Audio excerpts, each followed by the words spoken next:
নমস্কার, স্বাগত আমার ইউটিউব চ্যানেলে। পশ্চিমবঙ্গ ভারতের মানচিত্রে কেবল একটি রাজ্য নয়, বরং এটি একটি চিরন্তন রাজনৈতিক মহা গবেষণাগার। 1947 সালের দেশভাগের রক্তক্ষরণ থেকে শুরু করে আজকের ডিজিটাল রাজনীতির মেরুকরণ, এই ভূখণ্ড বারবার দেখেছে ক্ষমতার উত্থান, পতনের হাহাকার আর রাজনৈতিক লড়াই। আমরা অনেকেই বর্তমান রাজনীতি নিয়ে চর্চা করি, কিন্তু ইতিহাসে সেই ধুলোমাখা পাতাগুলো কি উল্টে দেখেছি? কেন বাংলার রাজনীতি ভারতের অন্যান্য সব রাজ্যের চেয়ে আলাদা? কেন এখানকার মানুষ আজও ভাতের লড়াই আর ভাতের অধিকারকে এক করে দেখে?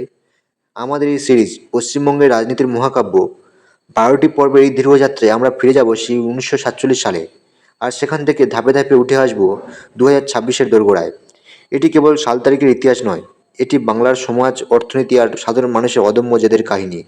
আজকে পর্বে আমরা আলোচনা করব পশ্চিমবঙ্গ রাজনীতির মহাকাব্য পর্ব 2, কংগ্রেস শাসনের ভিত এবং বিরোধী রাজনীতির উত্থান 1952 থেকে 1966। 1952 সালের প্রথম সাধারণ নির্বাচনে জয়লাভের পর ডক্টর বিধানচন্দ্র রায়ের নেতৃত্বে কংগ্রেস পশ্চিমবঙ্গে এক শক্তিশালী প্রশাসনিক কাঠামো তৈরি করতে সক্ষম হয়েছিল। কিন্তু এই স্থিতিশীলতার পর্দার আড়ালে এক নতুন রাজনৈতিক অস্থিরতার দানা বাঁধছিল। 1952 থেকে 1966 এই 14 বছর ছিল পশ্চিমবঙ্গের ইতিহাসে এমন এক সময় যখন একদিকে আধুনিক শিল্পায়নের স্বপ্ন দেখা হচ্ছিল, অন্যদিকে সাধারণ মানুষের প্রাত্যহিক জীবনে অভাব অনটন রাজপথের রাজনীতিকে এক অগ্নিগর্ভ পরিস্থিতির দিকে ঠেলে দিচ্ছিল। এই পর্বে আমরা দেখব কীভাবে বিধান রায়ের গঠনমূলক রাজনীতি ধীরে ধীরে গণ আন্দোলনের প্রবল চাপের মুখে পড়তে শুরু করলো এবং কীভাবে বামপন্থীরা একটি শক্তিশালী বিকল্প শক্তি হিসেবে নিজেদের প্রতিষ্ঠিত করলো। বিধান রায়ের শাসনকালে এই মধ্যভাগটি ছিল আক্ষরিক অর্থেই এক বিশাল নির্মাণের সময়। তিনি চেয়েছিলেন পশ্চিমবঙ্গকে একটি আধুনিক শিল্পোন্নত রাজ্যে পরিণত করতে। তাঁরই উদ্যোগে গড়ে উঠল দুর্গাপুর শিল্পাঞ্চল, যাকে বলা হতো ভারতের রুড়। ইস্পাত কারখানা থেকে শুরু করে সার ও রাসায়নিক শিল্পের এক বিশাল কর্মযজ্ঞ সেখানে শুরু হয়েছিল। অন্যদিকে শিক্ষিত মধ্যবিত্তের জন্য পরিকল্পিত আবাসন হিসেবে গড়ে তোলা হলো কল্যাণী শহর। পরিবহন ব্যবস্থায় গতি আনতে রাষ্ট্রীয় পরিবহন সংস্থা সিএসটিসি এর সূচনা হলো। বিধান রায় ছিলেন একজন উঁচু দরের স্বপ্নদ্রষ্টা, যিনি কেন্দ্রীয় নেহেরু সরকারের সাথে সুসম্পর্ক বজায় রেখেও রাজ্যের স্বার্থে বরাবরই দর কষাকষি করতেন। কিন্তু এই উন্নয়নের সুফল যখন সমাজের সব স্তরে সমানভাবে পৌঁছাতে পারছিল না, তখনই তৈরি হলো রাজনৈতিক ফাটল। 1950-এর দশকের মাঝামাঝি সময়ে পশ্চিমবঙ্গের রাজনীতিতে এক নতুন মোড় এলো রাজ্য পুনর্গঠন ইস্যু নিয়ে। বিহারের কিছু বাংলাভাষী অঞ্চলকে পশ্চিমবঙ্গের অন্তর্ভুক্ত করার দাবিতে যে আন্দোলন শুরু হয়েছিল তা বিধান রায়ের সরকারকে প্রথমবারের মতো বড় ধরনের চ্যালেঞ্জের মুখে ফেলে।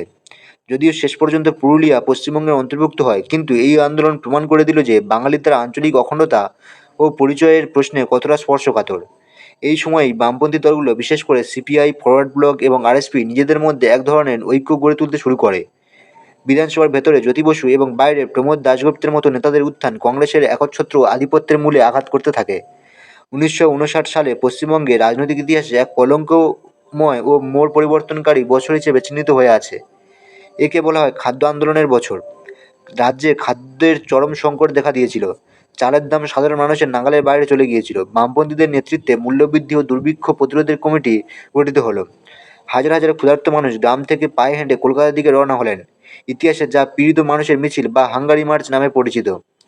1959 সালের 31শে আগস্ট কলকাতায় পুলিশের লাঠিচার্জ ও গুলিতে বহু মানুষ প্রাণ হারালেন। এই রক্তাক্ত ঘটনায় প্রথমবার পশ্চিমবঙ্গের মানুষের মনে এই ধারণা গেঁথে দিয়েছিল যে কংগ্রেস সরকার সাধারণ মানুষের অন্ন জোগাতে ব্যর্থ। বিধান রায়ের মতো ব্যক্তিত্বের প্রতি মানুষের শ্রদ্ধা থাকলেও কংগ্রেসের নিচুতলার দুর্নীতির বিরুদ্ধে জনরোষ ফেটে পড়ল। 1952 সালে ডক্টর বিধানচন্দ্র রায়ের প্রয়াণ পশ্চিমবঙ্গের রাজনীতিতে এক বিশাল অধ্যায়ের অবসান ঘটালো। তাঁর শূন্যস্থানে মুখ্যমন্ত্রী হলেন ডক্টর প্রফুল্লচন্দ্র সেন। প্রফুল্ল সেন ছিলেন অত্যন্ত কর্মঠ এবং মিতব্যয়ী মানুষ, কিন্তু বিধান রায়ের মতো বিশাল ব্যক্তিত্ব বা রাজনৈতিক চাতুর্য তার ছিল না। তার শাসনকালের শুরুতেই ভারত চীন যুদ্ধ 1962 এক নতুন সমীকরণ তৈরি করল। এই যুদ্ধকে কেন্দ্র করে ভারতীয় কমিউনিস্ট পার্টির ভেতরে প্রবল আদর্শগত বিভাজন দেখা দিল। একদল মনে করত চীন সমাজতান্ত্রিক দেশ হিসেবে অভ্রান্ত, অন্য দল জাতীয়তাবাদের প্রশ্নে ভারতকে সমর্থন করার পক্ষপাতী ছিল। এই অভ্যন্তরীণ দ্বন্দ্বের চূড়ান্ত বহিঃপ্রকাশ ঘটল 1964 সালে, যখন কমিউনিস্ট পার্টি ভেঙে তৈরি হলো ভারতীয় কমিউনিস্ট পার্টি মার্ক্সবাদী বা সিপিআইএম। রাজনীতির এই ভাঙাগড়া পশ্চিমবঙ্গের সাধারণ মানুষের উপর প্রভাব না ফেললেও বামপন্থীদের লড়াই করা শক্তি ও কৌশলকে আরও ধারালো করে তুলেছিল। 1965 থেকে 1966 সালের সময়কালটি ছিল প্রফুল্ল সেনের সরকারের জন্য চূড়ান্ত অগ্নিপরীক্ষা। খাদ্য সংকট তখন চরম আকার ধারণ করেছে। সরকার রেশন ব্যবস্থা চালু করলেও যোগান ছিল অপ্রতুল। এরই প্রতিবাদে শুরু হলো খাদ্য আন্দোলন 2.0। ছাত্ররা এই আন্দোলনে প্রধান ভূমিকা নিল। কেরোসিন তেল ও চালের দাবিতে কলকাতার রাজপথ অবরুদ্ধ হয়ে পড়ল। পুলিশের গুলিতে নুরুল ইসলাম নামের এক স্কুল ছাত্রের মৃত্যু সারা রাজ্যকে উত্তাল করে দিল। প্রফুল্ল সেনের সরকার তখন দমনপীড়নের পথ বেছে নিল, যা হিতে বিপরীত হলো। মানুষের ক্ষোভ কেবল খাদ্যের অভাবে সীমাবদ্ধ থাকলো না, তার রাজনৈতিক পরিবর্তনের আকাঙ্ক্ষায় রূপান্তরিত হলো। একদিকে বামপন্থীদের তীব্র আন্দোলন, অন্যদিকে কংগ্রেসের ভেতরে অজয় মুখোপাধ্যায়ের মতো নেতাদের বিদ্রোহ, সব মিলিয়ে কংগ্রেসের সাজানো বাগান শুকিয়ে যেতে শুরু করলো। এই পর্বে রাজনীতিতে আরেকটি গুরুত্বপূর্ণ দিক ছিল শিক্ষা ও সংস্কৃতির আঙিনায় বামপন্থার আধিপত্য। 1950 ও 60-এর দশকে কলকাতা বিশ্ববিদ্যালয় এবং প্রেসিডেন্সি কলেজ হয়ে উঠল বামপন্থী আদর্শের প্রধান কেন্দ্র।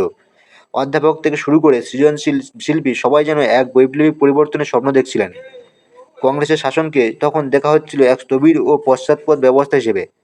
এই বুদ্ধিভিত্তিক লড়াই কংগ্রেসকে শহর থেকে ধীরে ধীরে বিচ্ছিন্ন করে দিচ্ছিল। গ্রামেও তখন কংগ্রেসের ভিত নড়বড়ে হতে শুরু করেছে, কারণ ভূমি সংস্কারের দাবিতে যে দাবি বামপন্থীরা তুলেছিল তা গরিব কৃষকদের মনে আশা জাগিয়েছিল। 1966 সালের শেষের দিকে যখন পশ্চিমবঙ্গ চতুর্থ সাধারণ নির্বাচনের দোরগোড়ায় দাঁড়িয়ে, তখন রাজনৈতিক হাওয়া পুরোপুরি বদলে গেছে। কংগ্রেস তখন এক বিভক্ত দল।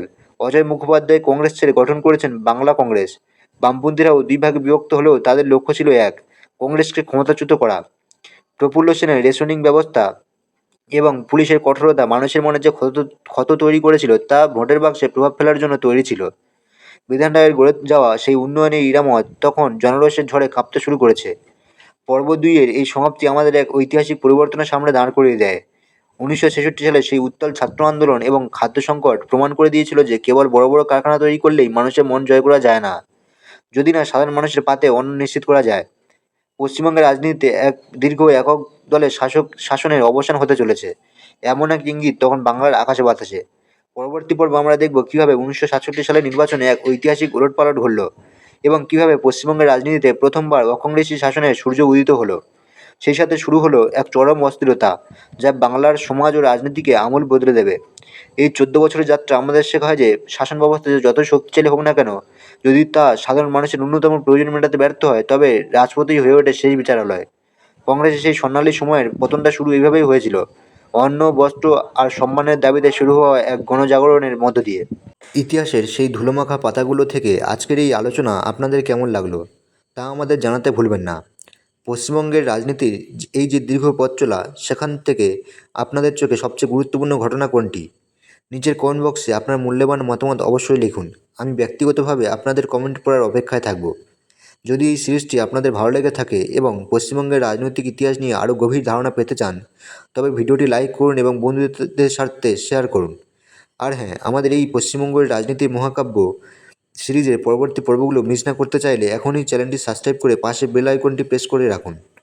দেখা হচ্ছে এই সিরিজের আগামী পর্বে, যেখানে আমরা উন্মোচন করব বাংলার ক্ষমতার অলিন্দে আরও কিছু অজানা কাহিনী। ততক্ষণ ভালো থাকুন, সচেতন থাকুন এবং নিজের ইতিহাসকে জানুন। নমস্কার।